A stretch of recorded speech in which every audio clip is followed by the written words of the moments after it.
morning, good afternoon, good evening, wherever you are. Remember, you have greatness inside of you. Coach is on fire today. Today is episode number 128. What do you have on the menu, Coach, today? First of all, guys, Habs fan, listening what I'm going to tell you in the next couple of minutes, so don't go nowhere.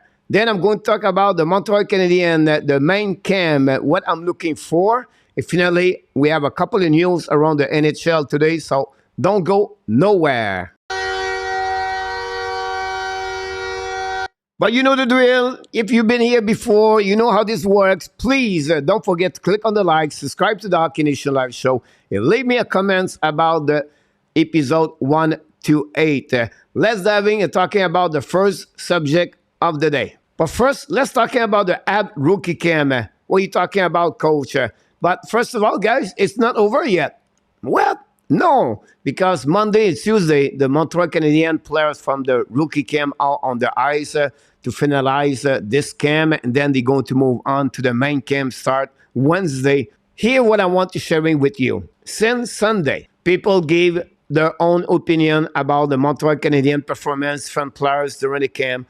And the first one, of course, is the first overall pick, Yuri Slafkovsky. He did not score. Yeah, he did not score. The fans already complaining. We don't have a lot of fans with patience here. We are under transformation on rebuilding that team. We need to be patient for 3 years. The first 2 games of Slafkovsky is already a bust. Montreal make a big mistake. We should never trade him. All the negativity is starting in Montreal Canadiens by the fans. I cannot believe it what I read and I saw on the social media already. If you consider an Habs fan and you already blast Slafkovsky, please change the team and get out of the wagon of the Habs fan. Because right now, you are not right to classify a game, not an observation, an opinion about Slafkovsky after he played only 6 periods. I cannot imagine thinking unbelievable to think this way as a fan, already consider Slafkovsky as a boss. The guy played 6 periods. And you know what? I see a lot of great things. I already see an improvement in 2 games. But again, the people, because you don't have no goal, he's the boss. Shake my head, guys, because this is not right. Then, on the flip side, I got texting, email, comments from many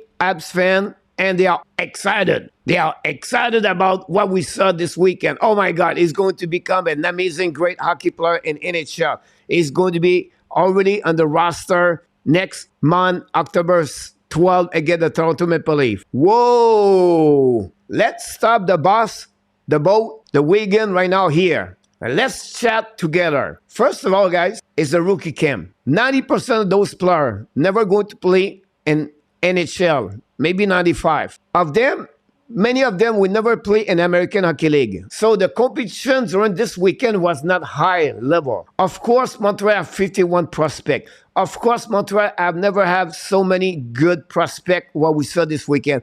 You are right to be excited. You are right to be positive. You are right to be enthusiastic. You are right to have a great energy about this team, the Montreal Canadiens prospect. But to put many of them or some of them in NHL already for next month, wait, it's only 2 games, guys. They play again an average players. Many of them never going to play in NHL. The main camp start in 2 days, 3 days, and that's where you're going to see now who they are.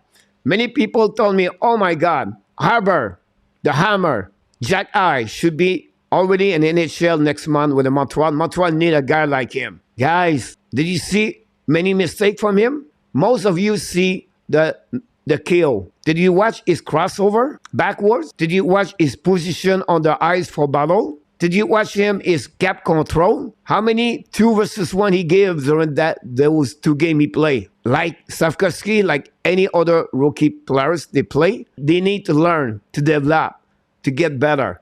Can he play in NHL? Definitely he will play one day. But to put him already next month, guys, wait. It will not be benefit for him. He's not ready to play in NHL. When he's going to see McDavid beside him, it's not OHL. And again, I'm not negative against Arbor. I'm talking other players some of you mentioned they should play in NHL already? Yes, Owen Beck have a great camp. Mezar, Eneman, Harris, Simono. I can go all the way like this. But to put them already in NHL, we don't have. And I would not be benefit for Harbor, in my eyes, to start in NHL. I could be wrong. I just give you my opinion. But my key today, it was to be sure the Habs fan, don't be too negative and don't be too much excited. Be between both. Stay when the team is not looking good. Don't go all the way down. Stay in the middle. The team's looking great. Stay in the middle. Don't go upside down, the roller coaster fans I call. It's just normal, I understand. And you know what? I'm excited to watching them. It's fun to watching them. It's good news. It's fun to see maybe the lights now or a bright future for the Montreal Canadiens. But to the point to put everyone or many of them right now in the NHL, it's a big step. This camp is not much. The camp is coming for the main camp, guys. The NHL player already is going to play next week, are going to push, but not to try to get hurt. You have another level after the main camp start in October. And I think right now, not many they have right now in the rookie camp can make the NHL. But for me, I don't see Harbor right now to make the NHL October 12th. So I know it's going to be controversy. I know it's going to be a lot of comments about this, but I want you tell me your opinion. And you know who I am. You know I respect each one of you. I respect your point of view and your opinion. I would love to sharing what you're thinking about what I just said about the Habs fan, no patient, and the Habs fan, too excited. This complete, guys, the first subject of the day. Let's move on now for the next subject of the episode 128. My next one is about the main camp. We're about like 24 hours before the beginning of this camp. We know the first day is going to be the physical test, like I mentioned to you. But I want to give you a little bit an overview of the camp. First of all, we're going to have three groups. I expect between 55 players to be at the camp when they start tomorrow. And each group, I expect about 18 players. 20, maybe a little bit more, a little bit less is going to be invited for the rookie camp happening in Buffalo. That's my projection of what I'm thinking the main camp is going to be this week for the Montreal Canadiens. We know we have a first game inter-equipe this Sunday at 3 o'clock Eastern Time. You have a chance to watching this, it'll be great. But I want to sharing with you and would love to hear from you. Who are you looking for the main camp? Which player you really focusing for this camp? And of course, they have the NHL player. I'm going to talk a little bit tomorrow and the next day, like Kirby Dack, Shane Monahan, the new arrival player, Mike Madison for the Montreal Canadiens. I know, but I want talking about more the one that just finished the rookie camp. And it's going to be a battle of defensemen this year for the prospect Montreal Canadiens. The Norlander, the Harris, Jordan, Justin Barron, the Arbor, the Caden Cooley. Those players are going to fight for a battle of maybe a 2-spot or 3-spot. Depend what the Montreal Canadiens are going to start with how many defensemen. So this is something I'm going to looking really close, the battle of the defensemen for the Montreal prospect.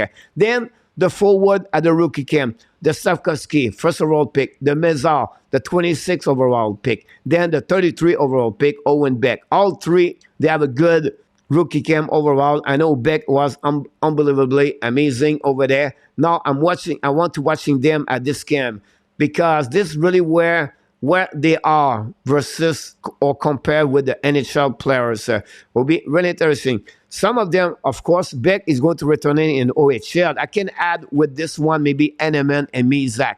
But we know Mizak is going to return in with Laval. Mezar and Eneman, we don't know the next destination if they don't make the Montreal Canadiens. Are they staying in AHL? Are they returning an European play over there? That was something we have to follow up. And of course, Savkovsky is going to be Montreal Canadiens or the Laval Rocket. That will be simple. So, guys, I want to hear from you. Let me know about what you think about this camp, who you're going to looking for. And finally, I want to sharing with you the calendar of the preseason schedule for the Montreal Canadiens is going to start the 26th New Jersey Devils all the way to the October 8th with 8 games on the schedule. Definitely we're going to have a lot of content to talk about for the next couple of days about the Montreal Canadiens. Again, I invite you to leave me your comments. Who are you looking for the main camp? Let's finishing this episode with the last subject of the day. It was very quiet for the last couple of days in the NHL, but not yesterday. What are you talking about? First of all, we have a trade. The Dallas Star and the New York Rangers make a trade, and they trade the Rangers, the 22 years old right defenseman, 28 overall pick, 2018, Neil Longvis to the Dallas Star. The Dallas Star trade back or return.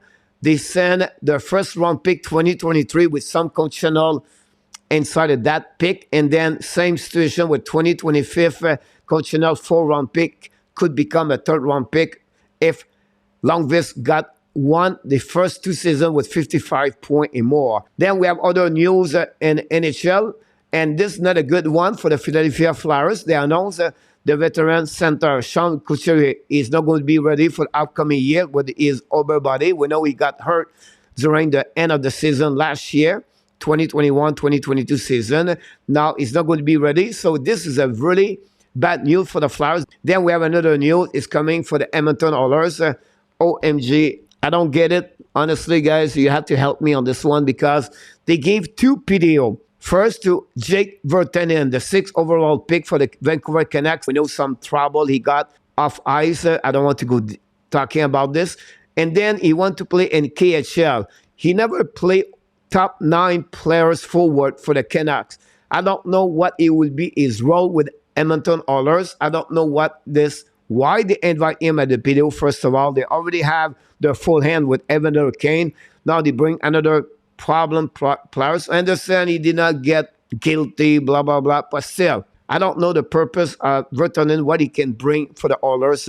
Already what they have, I think they don't need him. Then the PDO for Jason Demers, the veteran players in NHL, play last year in a KHL, and I don't see what he can bring more, what they already have on the right side with Ceci, Bouchard, Dyson Barrie. I don't see both of them or one of them to play for the upcoming year in Edmonton Oilers. Maybe possible one of them or both of them sign a contract with AHL.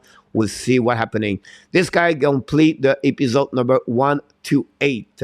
Here we go, guys. I know it's going to be controversy about my first subject of the day, but leave me a comment. Tell me what you think about the Habs fan reaction. And of course, before we leave, we invite you, don't forget to click on the like, subscribe to the Hockey Nation Live Show. Leave me a comment about this video. And finally, you have greatness inside of you. Have an amazing, great day, everybody.